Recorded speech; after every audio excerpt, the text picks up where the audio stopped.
आजकल चारों तरफ एक ही बात सुनाई देती है, अब की बार 400 पार।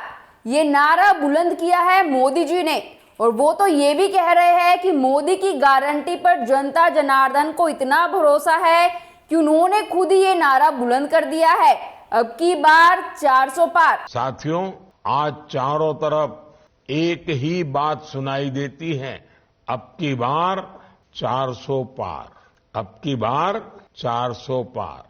पहली बार ऐसा हुआ है जब जनता ने खुद अपनी प्रिय सरकार की वापसी के लिए ऐसा नारा बुलंद कर दिया है।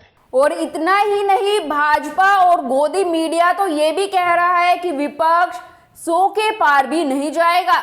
दोस्तों, अब लक्ष्य तो कोई भी रख सकता है, कितना भी रख सकता है। बीजेपी ने भी रखा है, अपने कार्यकर्ताओं के लिए 370 का लक्ष्य रखा है और एनडीए के लिए 400 पार। लेकिन लोगों को इस टारगेट को सच नहीं मानना चाहिए, क्योंकि हर नेता को लक्ष्य तय करने का अधिकार है और हर पार्टी को लक्ष्य तय करने का अधिकार है। अब 2014 के बाद से 8 से 9 चुनाव ऐसे हुए हैं जहां बीजेपी अपने तय लक्ष्य हासिल नहीं कर पाई है। अब आप सोच रहे होंगे कि 370 का टारगेट आया कहां से। मोदी जी का कहना है विकास की बात नहीं होगी, हमने 370 हटाया था इसलिए 370 का टारगेट रखा है। अब सवाल ये उठता है कि एनडीए के लिए 400 सीट पार का टारगेट बीजेपी हासिल कैसे करेगी। 199 सीटें, जी हाँ, 199 सीटें ऐसी है जहां बीजेपी पिछले 3 चुनाव में कभी नहीं जीती। देश में मोदी लहर भी थी और बीजेपी अपने चरम पर भी थी, तब भी नहीं जीती। और इतना ही नहीं, बीजेपी ने 76 सीटों की एक और लिस्ट तैयार की है। इन 76 सीटों को अपने लिए कमजोर आंकती है। यहां से उसे पिछले 3 चुनाव में सिर्फ एक बार जीत मिली है, बाकी 2 बार हार का सामना करना पड़ा है। किन सीटों पर खुद को कमजोर मानती है बीजेपी, स्क्रीन पर देखिए। बीजेपी ने 2019 के चुनाव में पंजाब की 13 में से 3, महाराष्ट्र की 48 में से 25 और बिहार की 40 में से 17 सीटों पर चुनाव लड़ा था।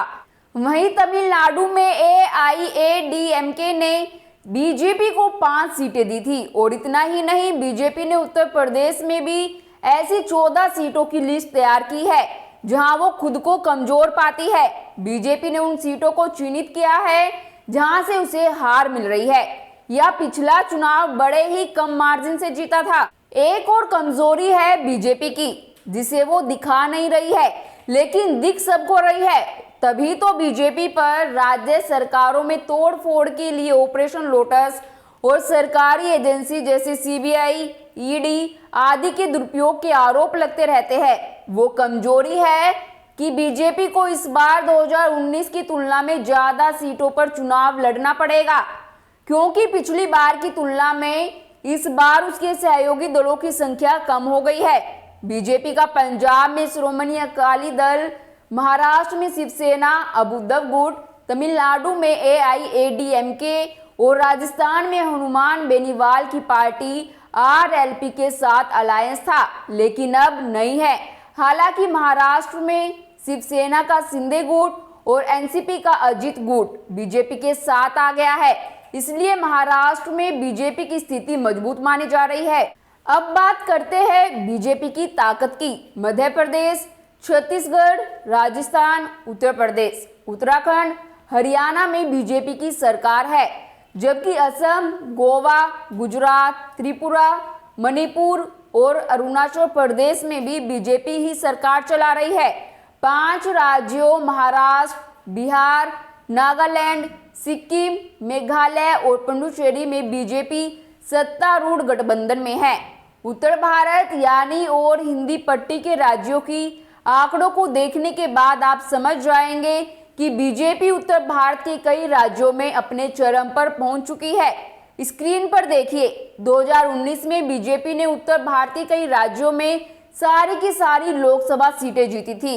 इनमें गुजरात की सभी 26, हरियाणा की 10, हिमाचल की 4, उत्तराखंड की 5 और दिल्ली की 7 सीटें जीती। और वहीं राजस्थान की 25 में से 24 सीटों पर जीत मिली। 1 सीट सहयोगी दल को जीत हासिल हुई। बिहार की 17 सीटें, छत्तीसगढ़ की 11 में से 9 सीटें जीती, जम्मू कश्मीर की 6 में से 3 सीटें जीती, झारखंड की 14 में से 11 सीटें और मध्य प्रदेश की 29 में से 28 सीटें। यानी कुल मिलाकर उत्तर भारत की 193 सीटों में से बीजेपी का 177 सीटों पर कब्जा है। बीजेपी के सामने अब हिमाचल और झारखंड में प्रदर्शन दोहराने की चुनौती है, क्योंकि झारखंड में बीजेपी विपक्ष में है और जेएमएम गठबंधन की सरकार है और हिमाचल में भी कांग्रेस की सरकार है और बीजेपी ने 2019 के चुनाव में चारों सीटें जीती थी। इस संभावना से इनकार नहीं किया जा सकता कि 2024 के लोकसभा चुनाव में उत्तर भारत के कुछ राज्यों में बीजेपी की सीटें कम हो सकती है। ऐसे में उस नुकसान की भरपाई सिर्फ दक्षिण भारत के राज्यों से ही हो सकती है, क्योंकि दक्षिण के 5 राज्यों में कुल 129 लोकसभा सीटें हैं। इनमें आंध्र प्रदेश में 25, केरल में 20, कर्नाटक में 28, तमिलनाडु में 39 और तेलंगाना में 17 सीटें हैं। 2019 के लोकसभा चुनाव में बीजेपी ने इन सभी 129 सीटों में से सिर्फ 29 पर ही जीत हासिल की थी। कर्नाटक में सबसे अच्छा प्रदर्शन रहा था, बाकी चारों राज्यों में निराशा हाथ लगी थी। लेकिन अब कर्नाटक में भी कांग्रेस की सरकार है। वहीं आंध्र प्रदेश में बीजेपी का खाता भी खुल नहीं सका था।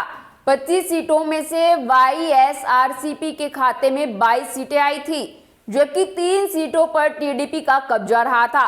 केरल में बीजेपी शून्य पर रही थी, लेकिन इस बार चुनाव से पहले केरल में सामाजिक समीकरणों को दुरुस्त किया जा रहा है। वहां बीजेपी क्रिश्चियन और अल्पसंख्यक को फोकस कर रही है। अगर बात करें तेलंगाना की, तो पिछली बार तेलंगाना में बीजेपी को 4 सीटें मिली थी, जिसके चलते इस राज्य से उम्मीद जगी है। वहीं तमिलनाडु में लोकसभा की 39 सीटें हैं। तमिलनाडु में सभी दल इस समय तमिल सेंटिमेंट्स की बात कर रहे हैं, जबकि बीजेपी वन नेशन और राष्ट्रवादी के फॉर्मूले पर फोकस किए है। ऐसे में बीजेपी के नेतृत्व का मानना है कि अगर साउथ में बढ़त मिलती है तो टारगेट को पाने में बेहद आसानी होगी, क्योंकि उत्तर भारत के कुछ राज्यों में बीजेपी की सीटें कम हो सकती है। एक गणित यह भी है जो बीजेपी की हार जीत तय करेगा। 2019 के नतीजों के अनुसार 190 सीटों के गणित को देखा जाए तो बीजेपी का 175 और कांग्रेस का 15 सीटों पर दबदबा है। इनमें 72% सीटों यानी 136 सीटों पर क्षेत्रीय दलों का रोल नहीं है। सिर्फ 13 सीटें ऐसी है जहां तीसरे नंबर की पार्टी का वोट कांग्रेस को पूरा मिलता है। तो बीजेपी चुनाव हार सकती थी और जहां बीजेपी को 50% से ज्यादा वोट मिला है, वहां कांग्रेस से सीधा मुकाबला रहा है। 2019 के नतीजों के अनुसार ही 185 सीटों में 128 पर बीजेपी का दबदबा है। 57 सीटों पर क्षेत्रीय दलों का प्रभाव है।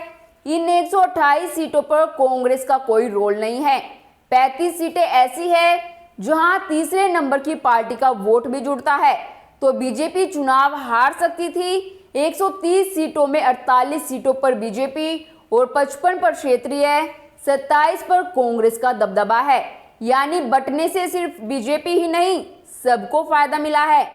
लेकिन राजनीति में संभव तो कुछ भी हो सकता है। पीएम मोदी ने जो कहा है उसके लिए मैं इतना कह सकती हूं कि 2019 के चुनाव में एनडीए की 352 सीटें थी, शिवसेना की 19 सीटें और जेडीयू की 16 सीटें थी। शिवसेना उद्धव गुट अब एनडीए का हिस्सा नहीं है और ऊपर से इंडिया गठबंधन का जन्म भी हो चुका है और उसने जमीन पर अपने पैर पसारने शुरू भी कर दिए हैं।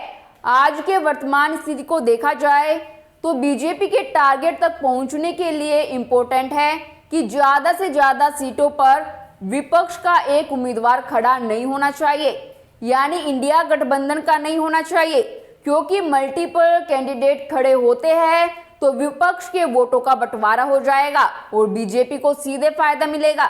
सब पार्टी और नेता जीतने के लिए तिकड़म लगा रहे हैं, लेकिन जनता के हित की कोई बात नहीं करता और जनता जानती है कि इन सब के बाद भी अगर बीजेपी चुनाव जीतती है तो क्या होगा।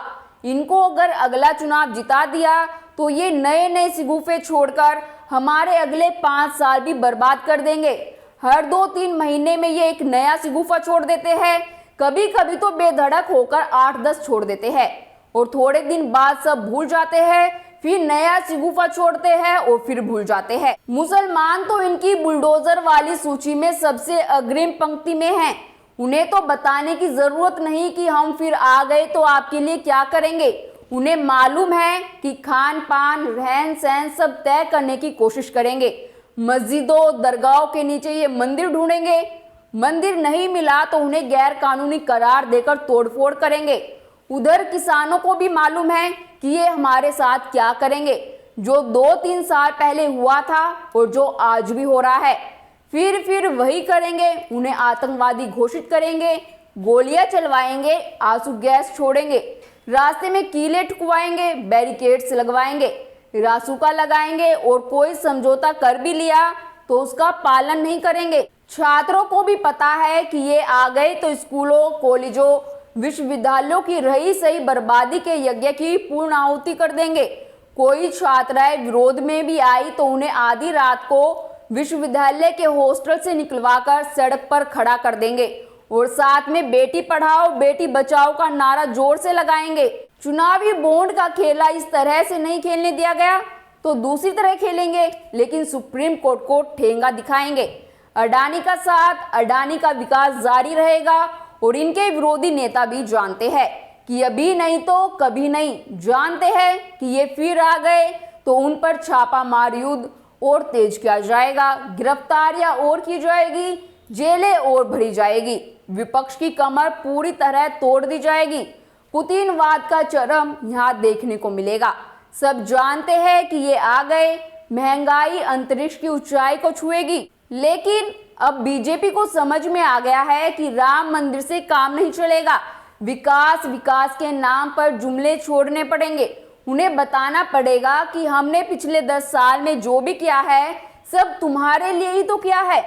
तुम हमारे लाभार्थी हो, हमें वोट देना तुम्हारा कर्तव्य बनता है क्योंकि आप जनता हो। और बाकी खबरों के लिए देखते रहिए जनता की आवाज। इस वीडियो को लाइक करें, शेयर करें और अगर पहली बार जनता की आवाज न्यूज चैनल को देख रहे हैं तो चैनल को सब्सक्राइब भी करें और घंटी जरूर बजाएं, चैनल की भी और सरकार की भी। आज की नेशनल मीडिया के मुकाबले में जनता का साथ दीजिए और उसकी ताकत बनिए, जनता की आवाज बनिए और हो सके तो इसके लिए चैनल को ज्वाइन भी करें।